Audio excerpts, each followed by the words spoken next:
Class 11th की sociology की book 2 का चैप्टर 3 एनवायरनमेंट एंड सोसाइटी। इस चैप्टर में हम देखेंगे कि कैसे इंसान और एनवायरनमेंट का रिलेशनशिप वेरी करता है, कैसे इंसान और एनवायरनमेंट एक दूसरे को अफेक्ट करते हैं। ये जानना हमारे लिए इसलिए ज़रूरी है क्योंकि पॉल्यूशन, ग्लोबल वार्मिंग जैसी कई एनवायरमेंटल प्रॉब्लम से हमें डील करना है। बात करते हैं इकोलॉजी की। तो इकोलॉजी का मतलब है इंसान और एनवायरनमेंट के रिलेशनशिप को स्टडी करना, कैसे लिविंग ऑर्गेनिजम्स एक दूसरे से और एनवायरनमेंट से इंटरैक्ट करते हैं। इकोलॉजी एरिया के हिसाब से भी वेरी करती है, जैसे पहाड़ों की इकोलॉजी अलग होगी, रेगिस्तान की अलग होगी। कई बार इंसान भी एक एरिया की इकोलॉजी को मॉडिफाई कर सकता है। जैसे इंडिया में आज लोग आलू बहुत नॉर्मली खाते हैं, पर पहले ये इंडिया में नहीं उगते थे। इसे 17th सेंचुरी में पोर्तुगीज लाए थे और वो इसे बटाटा कहते थे। ऐसे ही जब इंसान नदी के पास के पेड़ काटते हैं तो उस एरिया में बाढ़ और लैंडस्लाइड के चांसेस बढ़ जाते हैं। तो एनवायरनमेंट में ये सारे चेंजेस ह्यूमन इंटरवेंशन की वजह से ही हो रहे हैं। अब आते हैं सोशल एनवायरनमेंट पे। तो सोशल एनवायरनमेंट का मतलब है वो एरिया जहां हम रहते हैं, उस एरिया में कैसे हम नेचर को और कैसे नेचर हमें अफेक्ट करता है। जैसे फॉर एग्जाम्पल पहाड़ी एरियाज में ठंड काफ़ी पड़ती है, तो हमारा पहनावा, खाना पीना, रहन सहन सब वहीं के हिसाब से होता है। ये तो था कि नेचर कैसे हमें अफेक्ट करता है उसका एग्जाम्पल। अब इंसानों ने भी गाड़ियां बना रखी हैं, एसी बना रखे हैं, जिनसे पॉल्यूशन और ग्लोबल वार्मिंग होती है। ये था example human affect on nature का। तो ये नेचर और इंसान का जो इंटरेक्शन है, इसे मैनेज करती है सोशल ऑर्गेनाइजेशन। ये मेनली ये डिसाइड करती है कि कौन एक पर्टिकुलर नेचुरल रिसोर्स को यूज कर सकता है। जैसे फॉर एग्जांपल जंगल से जो लकड़ी मिलती है उस पे किसका हक होगा, गवर्नमेंट का या वहां के ट्राइबल्स का। सोशल ऑर्गेनाइजेशन ये भी देखते हैं कि कैसे अलग अलग सोशल ग्रुप्स अपने एनवायरनमेंट से इंटरैक्ट करते हैं। सोसाइटी और एनवायरनमेंट का ये जो रिलेशनशिप है ये भी बताता है कि हमारी सोशल वैल्यूज कैसी हैं। जैसे जब हम कैपिटलिज्म की बात करते हैं, जहां हमारा मेन एम बिजनेस इंप्रूव करना है, तो यहां हम नेचर को ऑब्जेक्ट में बदल रहे हैं, जैसे टेबल, चेयर एक्सेट्रा, जो खरीदे और बेचे जा सकते हैं। अब इस एनवायरनमेंट और सोसाइटी के रिलेशनशिप को और अच्छे से समझते हैं। इसमें एक नेचर वर्सेस नर्चर डिबेट बहुत लंबे टाइम से चलती आ रही है। नेचर साइड बोलती है कि लोगों का बिहेवियर उनके जेनेटिक्स और बायोलॉजी के बेसिस पे शेप होता है, और नर्चर साइड बोलती है कि इंसान जिस तरीके से अपनी सोसाइटी के बीच रहता है और उनसे इंटरैक्ट करता है, उसी से उनका बिहेवियर शेप होता है। यानी एनवायरनमेंट सोसाइटी को अफेक्ट करता है और सोसाइटी इन रिटर्न इंसान के बिहेवियर को शेप करती है। अब ये जो रिस्क सोसाइटीज का कॉन्सेप्ट है, इसमें एंथनी गिडन्स कहते हैं कि हम जिस सोसाइटी में रहते हैं वो किसी न किसी रिस्क से यानी खतरे से घिरी हुई है, क्योंकि जो टेक्नोलॉजी हम यूज करते हैं हम उसे पूरी तरह समझ नहीं पाए, और अगर इसमें कोई गलती होती है तो नतीजा कोई ना कोई मैन मेड डिजास्टर होता है।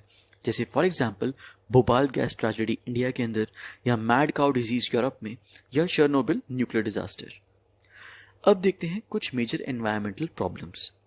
पहला है रिसोर्स डिप्लीशन। रिसोर्स डिप्लीशन का मतलब है नॉन रिन्यूएबल नेचुरल रिसोर्सेज का खत्म होना। तो नॉन रिन्यूएबल नेचुरल रिसोर्सेज वो होते हैं जो कई लाखों सालों में बनते हैं, जो एक बार खत्म तो खत्म, जैसे कोल, पेट्रोलियम। और जिस स्पीड से हम इन नॉन रिन्यूएबल रिसोर्सेज को यूज कर रहे हैं वो हमारे सामने सबसे बड़ी प्रॉब्लम है। रिसोर्सेज में सिर्फ कोल, पेट्रोलियम ही नहीं आते, बल्कि लैंड, वाटर, ये सब भी आते हैं, और हमारी बढ़ती पॉपुलेशन की डिमांड की वजह से ये सारे रिसोर्सेज खत्म होने की कगार पे हैं। अब अगली मेजर एनवायरमेंटल प्रॉब्लम है पॉल्यूशन। पॉल्यूशन कई तरीके से होते हैं, जैसे air pollution, water pollution, noise pollution. इसमें अक्सर एयर पॉल्यूशन को सबसे खतरनाक माना जाता है।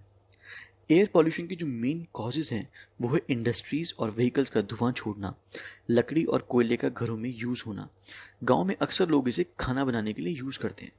अगला है वाटर पॉल्यूशन, जिसके मेन रीजंस हैं घरों का, फैक्ट्रीज का और खेतों के गंदे पानी का साफ पानी से मिलना। नेक्स्ट है नॉइज पॉल्यूशन, जो मेनली शहरों में ही होता है, क्योंकि नॉइज पॉल्यूशन के सोर्सेज में heavy traffic, industrial work, loud speakers होते हैं, और ये मेनली शहरों में ही पाए जाते हैं। अब देखते हैं कि पॉल्यूशन से हमें क्या खतरा है। तो जैसा कि हम जानते ही हैं कि एयर पॉल्यूशन से सांस की बीमारी हो सकती है, और अगर ये ज़्यादा बढ़ जाए तो जान को भी खतरा हो सकता है। जो लेडीज गांव में चूल्हा यूज़ करती हैं खाना बनाने के लिए, उन्हें अक्सर आगे जाके सांस लेने में प्रॉब्लम होती है। WHO ने बताया था कि ईयर 1998 में टोटल 6 लाख लोग इंडोर पॉल्यूशन की वजह से मरे थे, जिसमें से 5 लाख गांव में थे। गंदा पानी पीने से भी कई बीमारियां होती हैं, जैसे कॉलरा, टाइफाइड, डायरिया, और फाइनली नॉइज पॉल्यूशन से हमारे कान खराब हो सकते हैं। अब ग्लोबल वार्मिंग का जो टॉपिक है वो हमें अक्सर सुनने को मिलता है, पर पहले ये समझना ज़रूरी है कि ग्लोबल वार्मिंग होता क्या है। तो सूरज से जो एनर्जी हमारे पास आती है, यानी अर्थ के पास आती है, वो 100% रिफ्लेक्ट होकर स्पेस में वापस चली जाती है। इसी से अर्थ अपना टेम्परेचर मेंटेन रखता है, ना ज़्यादा गर्म ना ज़्यादा ठंडा। पर जो हार्मफुल गैसेस हैं, जैसे कार्बन डाइऑक्साइड, क्लोरोफ्लोरोकार्बन्स, मीथेन, जो हमारी गाड़ियों से, फैक्ट्री से, एसी से निकलती है, वो हमारे एटमॉस्फेयर में एक लेयर बना लेती हैं। अब ये लेयर उस एनर्जी को पूरा बाहर नहीं जाने देती जो अर्थ रिफ्लेक्ट करती है। अब क्योंकि एनर्जी बाहर नहीं जा पा रही और अंदर ही ट्रैप हो जाती है, इससे अर्थ के एटमॉस्फेयर का टेम्परेचर बढ़ता है और इसे ही ग्लोबल वार्मिंग कहते हैं। इस ग्लोबल वार्मिंग की वजह से जो नॉर्थ और साउथ पोल्स पे जो बर्फ है वो पिघल रही है और समुद्र में पानी का लेवल बढ़ रहा है, जिससे समुद्र के पास वाले एरियाज को सबसे ज़्यादा खतरा है।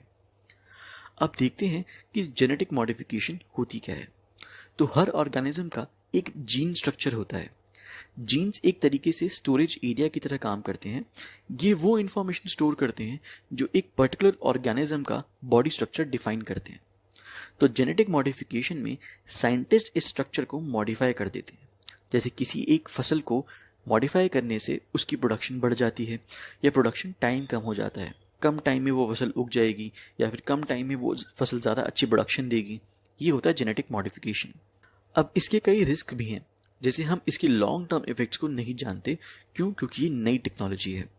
प्लस एग्रीकल्चरल कंपनीज जानबूझ के ऐसे सीड्स बनाती हैं जो सिर्फ एक बार यूज हो सकते हैं, जिससे फार्मर्स उन सीड्स को बार बार खरीदने के लिए मजबूर हो जाते हैं और उन पर डिपेंडेंट हो जाते हैं। नेक्स्ट टॉपिक है natural and manmade environmental disasters. कई बार डिजास्टर्स नेचुरल रीजंस की वजह से आते हैं, जैसे flood, earthquake, volcanic eruptions. But कई बार इंसानों की वजह से भी डिजास्टर्स होते हैं, जैसे 1984 की भोपाल गैस ट्रेजेडी, जहां जहरीली गैस लीक होने की वजह से 4000 से ज़्यादा लोग मारे गए थे। अब इस चैप्टर का लास्ट टॉपिक एनवायरमेंटल प्रॉब्लम्स और ऑल्सो सोशल प्रॉब्लम्स। ये काफ़ी इंपॉर्टेंट टॉपिक है और हर बार इस पे एक क्वेश्चन पूछा जाता है। अब जैसा कि हमें पता है, हमारी सोसाइटी में काफ़ी इनइक्वालिटी है और लोग अलग अलग ग्रुप्स में बटे हुए हैं। तो ये एनवायरमेंटल प्रॉब्लम्स हर सोशल ग्रुप को अलग अलग तरीके से अफेक्ट करती है। जैसे फॉर एग्जांपल, ग्लोबल वार्मिंग का इम्पैक्ट अमीरों पे ज़्यादा नहीं हुआ क्योंकि उनके पास एसी घर, एसी गाड़ियाँ, एसी ऑफिस हैं। पर एक गरीब इंसान के लिए ग्लोबल वार्मिंग ज़्यादा बड़ी प्रॉब्लम है। और अक्सर ये अमीर लोग अपनी एनवायरमेंटल प्रॉब्लम सॉल्व करने के चक्कर में दूसरों के लिए सिचुएशन और ख़राब कर देते हैं। जैसे एसी ग्लोबल वार्मिंग को और बढ़ाने में मदद करता है। अक्सर जब इन एनवायरमेंटल प्रॉब्लम से बचने की बात की जाती है तो अमीरों को ध्यान में रखा जाता है, जिससे in different social group members के बीच कॉन्फ्लिक्ट राइज होता है। इन प्रॉब्लम्स को सॉल्व करने के लिए जो अमीरों और गरीबों का जो सोशल रिलेशन है उसे चेंज करना बहुत ज़रूरी है, ताकि वो अपनी प्रॉब्लम्स को एक साथ सॉल्व कर पाएं। तो ये था हमारा सोशियोलॉजी की बुक 2 का चैप्टर 3, एनवायरनमेंट एंड सोसाइटी। ये है इस चैप्टर के कुछ इंपॉर्टेंट क्वेश्चंस, इन्हें सॉल्व करें। और अगर किसी क्वेश्चन या टॉपिक में डाउट आए तो आप मुझे कमेंट सेक्शन में पूछ सकते हैं। I will be more than happy to help you. अगर आपको ये वीडियो अच्छी लगी तो इस वीडियो को लाइक करें और हमारे चैनल को सब्सक्राइब करें। Keep studying and thanks for watching.